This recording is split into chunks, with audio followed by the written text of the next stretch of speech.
The Sopwith Dolphin was yet another aircraft designed by British Sopwith Aviation Co. This aircraft, however, was built with the fighter pilot in mind. Their overall goal was to tidy up some of the issues with the Sopwith Camel, such as the poor visibility and the difficult handling characteristics of the Camel. The visibility issue was solved by having the top wing lower substantially, as well as having this wing connected to a steel frame in the center. This feature gave the pilot very good visibility, mostly because the pilot's head was positioned above the wing. The handling was improved by sticking an inline engine into the aircraft, reducing the torque effects that plagued the Sopwith Camel. Of course, not everything can be perfect, and the aircraft quickly earned a reputation for tipping over during somewhat harsh landings. The standard armament was 2 Vickers forward-firing machine guns, as well as 2 overwing Lewis guns. Pilots, however, were not very fond of the overwing Lewis guns for a variety of reasons, and more often than not would discard them outright. The overall performance of the Dolphin was good, especially at higher altitudes. The pilots would frequently be sent to engage German reconnaissance aircraft and balloons. Entente Squadrons that were outfitted with the aircraft chalked up quite the score for themselves. Number 87 Squadron shot down 89 enemy aircraft, and Number 79 Squadron shot down 64 aircraft in only 8.5 months at the front. Like most of these World War I aircraft, the Sopwith Dolphin did have some teething issues at the beginning of its service, but was quickly transformed into a very capable fighting machine. Hello everybody, Wolfpack345 here, and welcome to a first look video of the Sopwith Dolphin. Now this aircraft actually came out a while ago, but I was so busy, I ended up missing it unfortunately, so I'm going to go back and we're going to do a quick review of it. And oh my goodness, I didn't mean to spawn those enemy planes in so close, so we're going to have to take off rather quickly here and speed this little process up. But a few things I do want to go over. It actually is quite a fun aircraft. I've been flying it around for about an hour and a half now, and I actually really like it. I like it a lot more than I thought I would. The visibility in it is amazing. You can see our pilot's head sticks up above the cockpit. That actually ends up being an issue for pilots in real life later on, because the plane tended to tip over on harsh landings, and well, you can crack your skull open pretty easy that way. We're going to go ahead and begin to take off since the Huns are approaching rather quickly. But overall, this is probably one of the better cockpits in flying Circus, I think. Out of all the aircraft, I really do enjoy this cockpit. The layout is just ideal, I think. You have all of your gauges at a glance. You have a little fuel gauge way down there. I'm going to take off and then we'll start examining the cockpit a little better. And as you can see, you can stick your head way up and you just have amazing visibility here. But anyway, you have airspeed indicator, tachometer, compass, altimeter. You have everything you need. And down here you see that little tube with I don't know, greenish liquid. Let's try not to crash. That's actually a fuel gauge, which is quite nifty, I gotta say. So let's go ahead and reduce our mix just a tad, and we have the Germans closing in on the airfield quite rapidly. I guess I'll show you guys the one thing I do think is awfully cool about this aircraft is the radiators, but I'll show you guys that later. I actually ended up enjoying this aircraft. Woo! I got some pretty good hits into that D7. Okay, we gotta open up my radiator though. All the way. Alright. Let's stop trailing that water. There we go, it should be good. Let's go ahead and close in on this Fokker D7. As you can see, we are going against Fokker D7s and DR1s. I don't know if we've really gotten close to a DR1 just yet, but this is quite the furball, I gotta say. Actually, the last little quick mission I did extremely well in this aircraft. I shot down 4 enemy aircraft, which for me is just outstanding. Oh, and one of my Vickers guns jammed already. How about that?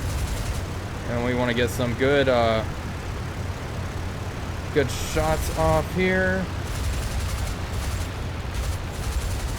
Getting some pretty good solid hits there. And it looks like this aircraft might be leaking fuel. Can't really tell just yet. No, looks like the Fokker D7 is just fine. Let's It's going pretty fast though. I keep hitting in non-vital areas here. And I gotta say, I was doing much better in my previous run. It's the one I should have recorded. There we go, we got a fuel leak going. Now let's just lay in. Oh, wing tore off. Wow. Alright, and that's one down for the count. Awesome.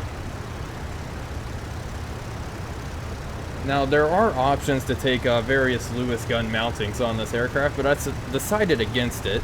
Mostly because pilots in real life decided against it. It caused quite a few issues in terms of, well, the guns were, well, I'll go through those issues. They were rather unwieldy.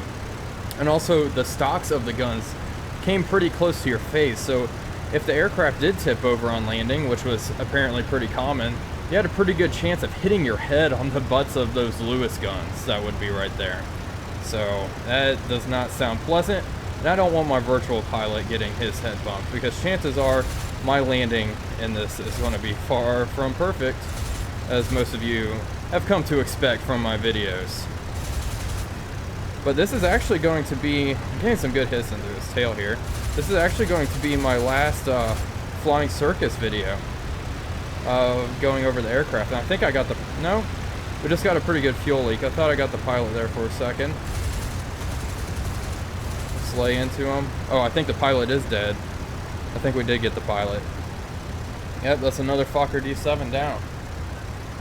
Alright. So we just have to, yep, there we go. Another one bites the dust, huh? And I actually just realized I have not been recording this little sortie. So that's unfortunate that I'm not going to get this footage, but that's okay. Let's see what else we got. I want to kind of get into a little tussle with the DR1. If I can find, there's one right there. Oh, there's one right there.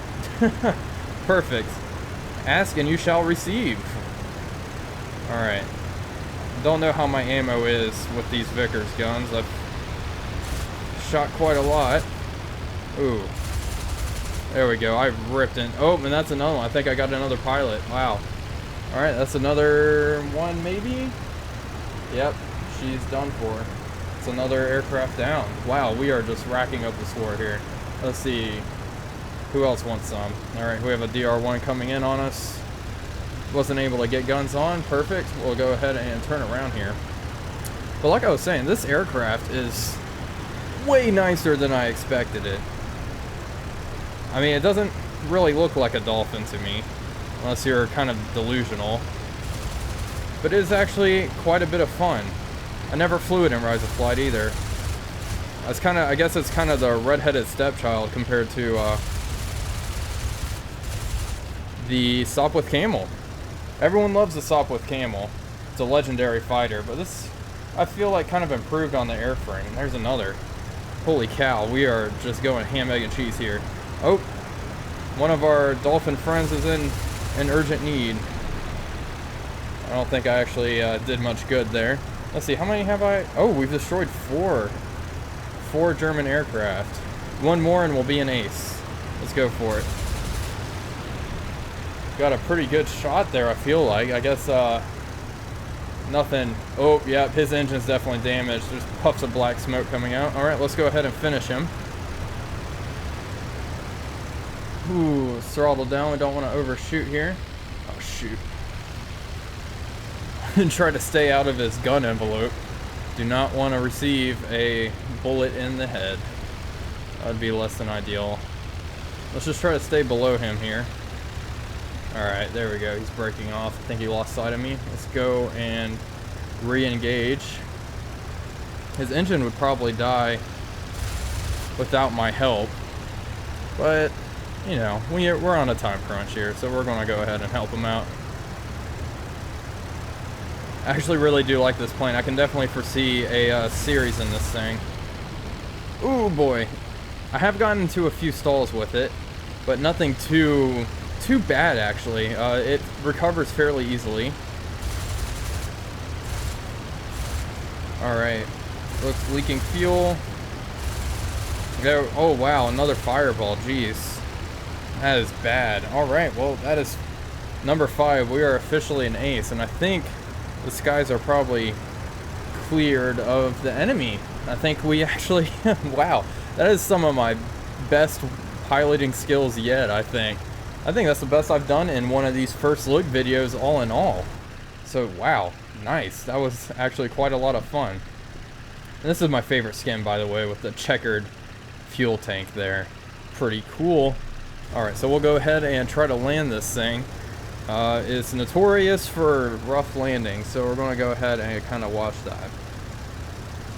And we have a little plaque here. It says maximum full speed 2,200 RPM, I believe. It's either 200 or 300, I can't really tell. But we can go over the cockpit now. Let's actually take a look. So you see these little wooden doors that are opening? That actually controls the airflow into the radiator.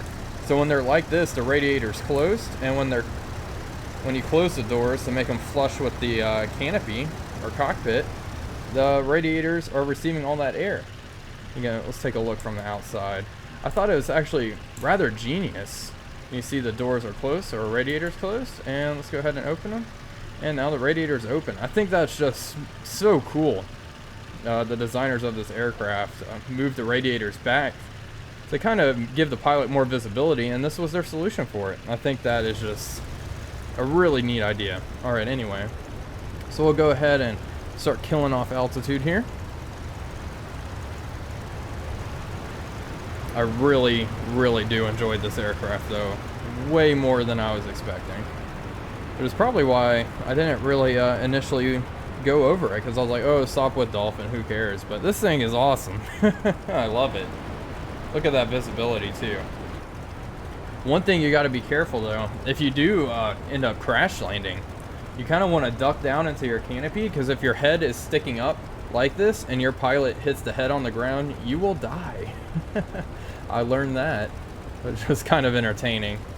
But anyway, let's hope we come in for a nice, smooth, soft landing here. Let's end our last flying circus video with a bang. We're going rather fast, though. We definitely need to kill off airspeed. Alright, let's go ahead and start throttling down. Nice and slow, please. Alright, we want to kind of throttle up just a smidgen. Just a little bit more. We don't want to stall out. Okay. Got a little bounce there. Another bounce. But I think we have landed. Let's go ahead and give a little bit of right rudder to level us out. Cut the throttle. Oh boy. I dare say that was perfect.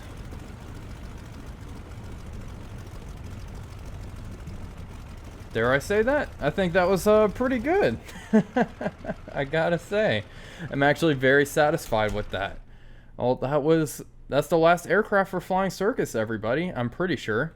If I'm wrong, then there will be another video coming up next week with the last one. But I am glad to actually finally be done. And I can't wait for Flying Circus Volume 2. Next, we're getting the map for this game mode, and I think that will really bring these World War I aircraft to life, because flying on these World War II maps is kind of, well, immersion breaking, frankly. I'm not a big fan of it, but anyway, I just want to say thank you all for watching these first look videos, and next stop is Tank Crew. I'm going to be going over all the tanks and such in that. If you're watching this in the future, you're probably bored to death, so I'll go ahead and cut now. Thank you all for watching as always. This is Wolfpack345 signing off, and I'll see you guys on the next one.